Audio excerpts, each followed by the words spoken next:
First of all, this is part 2 to a video called 15 Steps to a Better Start in 7 Days to Die Alpha 20. If you haven't seen that video, this video will make absolutely no sense, so check the pinned comment or the description, or the card popping up right now and go to that one because this one just won't make sense without it. Second of all, the original world I was using in part 1 corrupted, going from experimental into stable, so I'll be on a new world and this time I'm using a strength build instead of my agility build. Regardless, the video should still make sense if you've seen the first one, it's just a different insane difficulty playthrough using the same steps. Anyway, if you enjoy this video, be sure to leave a like, but let's get straight into the next 15 steps, starting at step 16.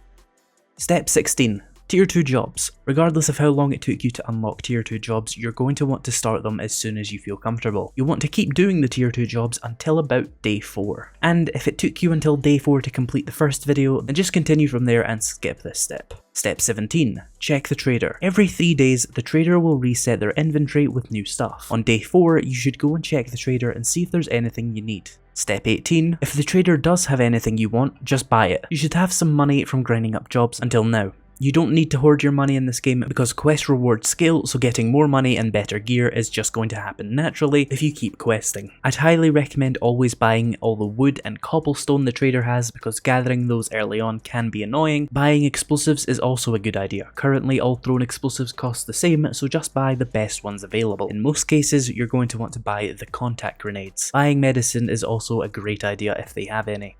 Step 19. Gather resources. You'll need a few thousand wood and cobblestone for your first base. While you're doing jobs, be sure to watch out for these blue boxes. Use a shovel on them to gather cobblestone. If you haven't been gathering it while doing quests, go back through some of the POIs you've already cleared and gather it up. If you have been gathering it while doing quests but still don't have at least 2,000, you should continue questing while gathering it. Warehouses, hardware stores and construction sites are an excellent source of cobblestone and cement in the early game. For wood, you can obviously get that from trees with an axe. However, that is an annoying and time-consuming process though, so watch out for these piles of wood. These give better yields than trees. And watch out for chairs as you loot POIs. You can scrap them in your inventory for wood as well. If you can, do this step while grinding more tier 2 jobs. They have excellent rewards. For example, I got a level 3 AK on my first tier 2 job. Remember, you'll want about 2,000 to 3,000 of both of these resources. It really depends on the next step how much you'll need exactly. Step 20. Watch a horde base tutorial. Go to YouTube and look up some of the new Alpha 20 base designs if you're new and want to make sure you survive the horde. Of course, if you prefer to experiment and make your own bases, then go right ahead and just do that, but a lot of people just let us YouTube losers design the bases to copy because it's a lot easier. But if you already have your own design or just want to experiment, then skip this step. Step 21.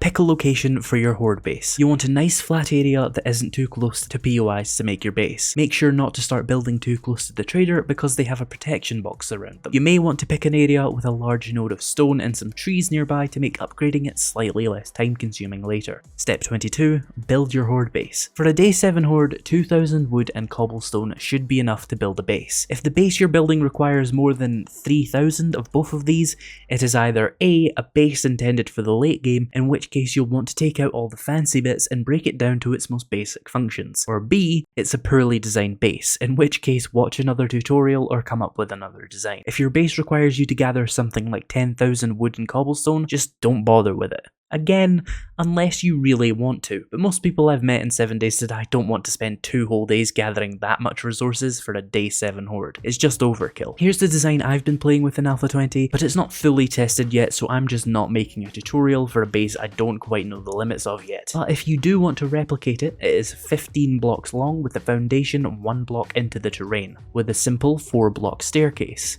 a 5 block bridge that zombies will try to cross, which moves into a modified corridor base design, with 2 layers of bars and iron trapdoors through the corridor for extra layers of defense. You'll need 2 blocks above the entrance to stop zombies piling up and running over it, and you'll want a ladder coming 2 blocks down from the back. Zombies should never target this ladder because they don't jump onto ladders, and they shouldn't go near the back of the base anyway. You won't need this base in concrete for the day 7 horde, they're just not going to do that much damage unless you're playing on very strange settings. In this case though, I do turn my base into concrete in this playthrough, but that's because I got a nail gun from my tier 2 quest rewards, and I bought a cement mixer from the traders. Both of those things however are far from guaranteed, so don't worry if you don't get them. Whatever base design you use, make sure to face the entrance away from your other base and from the traders. You don't want stray gunfire hitting your POI base, and you definitely don't want stray gunfire hitting the trader. Even though they're invincible, it just makes a really annoying sound.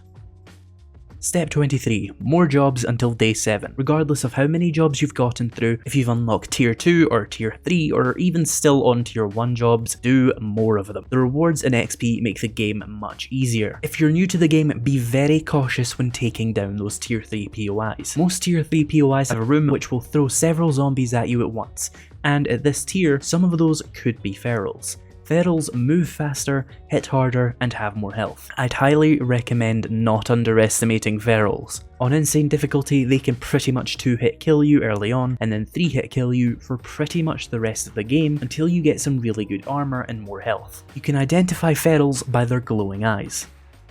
Step 24. Check the trader again. On day 7, the trader is going to reset their inventory once again. You should go over and check their new stock for anything you need. If you still at this point have not received a gun as a quest reward, definitely think about buying one if there's one available. Step 25. Guess what?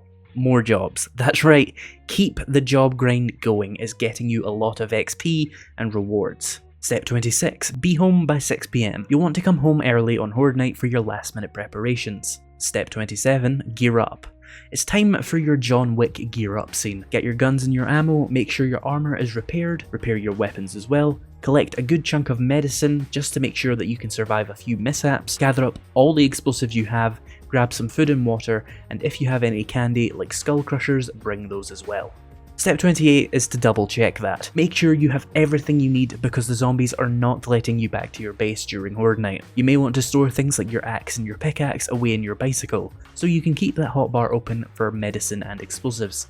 Step 29, go to your horde base. Now that you are massively over-prepared for the horde, it's time to head over to the base you built. Step 30 is eat your consumables and load your guns. If you have any candy, you'll want to start eating that around 9:30 PM. You want to make sure your food and water levels are good and to make sure that your guns are loaded. You might also want to eat some vitamins in order to prevent infection. After that, you just wait for the horde to spawn, which happens at 10 PM.